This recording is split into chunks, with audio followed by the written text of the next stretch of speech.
নিজের দিকে একটু শান্ত হয়ে তাকালে মনে হয় এত ভাঙন, এত ক্ষয়, এত অসহায়ত্ব যেন কোনো নদীর কূলেও নেই।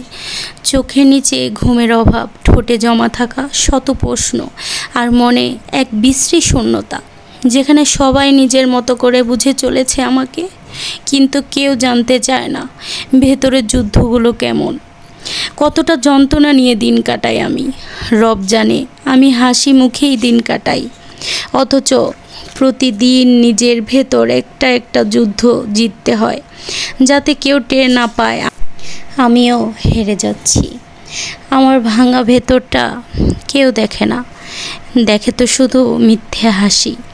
আমি কি সত্যি ভালো আছি, নাকি শুধু অভ্যাস হয়ে গেছে কষ্ট চেপে রাখার? আমি নিজেও জানি না, শুধু জানি একটা সময় আসে যখন আমার নিজের দুঃখ কারো কাছে ভাগ করে নিতে মন চায় না, কারণ ক্লান্তি তখন কথা বলে না, শুধু কাঁদে। ভেতরে আমিও কাঁদি, শুধু ভেতরেই কাঁদি, নীরবে গোপনে, যেটা কেউ জানতে পারে না। আমি যত দিন যাচ্ছে ততই বুঝতে পারছি, আমি দেখেছি জানো, যত মানিয়ে নেই ততই চাপিয়ে দেওয়া হয়। চাপে পড়ে সব কিছু মানতে মানতে দেখি সবাই ঠিকঠাকই আছে, সবাই সবার মতোই ভালো আছে, কিন্তু আমি নেই, হারিয়ে গেছি। সর্বশেষ এটাই বুঝতে পারি, যাদের জন্য নিজেকে এত পরিবর্তন করলাম, ঠিক তারাই আমাকে দেখিয়ে দেয়, বুঝিয়ে দেয় যে আমার কোনো মূল্য নেই তাদের কাছে। আমার থাকা বা না থাকায় তাদের কিচ্ছু যায় আসে না। তারা আমাকে ছাড়া দিব্যি খেতে পারে, ঘুমাতে পারে, হাসতে পারে, চলতে পারে।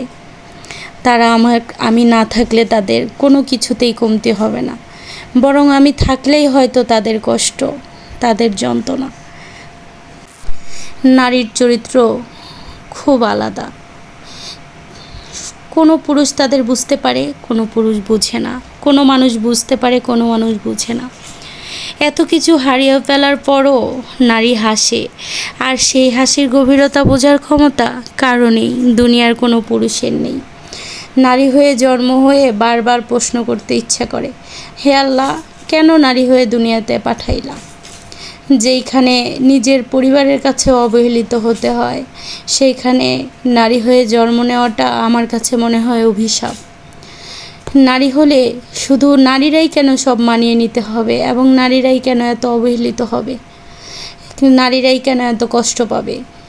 আমার জানা নেই, তবে আমি এতটুকুই জানি, নারী হয়ে জন্ম নিলে তোমাকে কঠিন বাস্তবের সম্মুখীন হতে হবে, দিনের পর দিন আঘাত সহ্য করার ক্ষমতা রাখতে হবে, তোমাকে সব সময় কথার আঘাত সহ্য করার ক্ষমতা রাখতে হবে। তোমার পাশে তুমি সব সময় সবাইকে পাবে এটা আশাই করা যাবে না।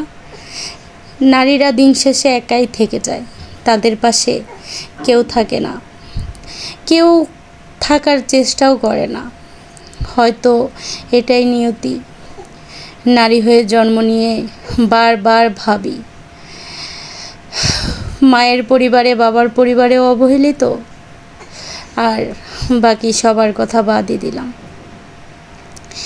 নারী হওয়াটা আমার কাছে অভিশাপ মনে হয়, কেন জানি না, হয়তো সবার কাছে না, কিন্তু আমার কাছে দিন শেষে নারী হওয়াটা অভিশাপ মনে হয়।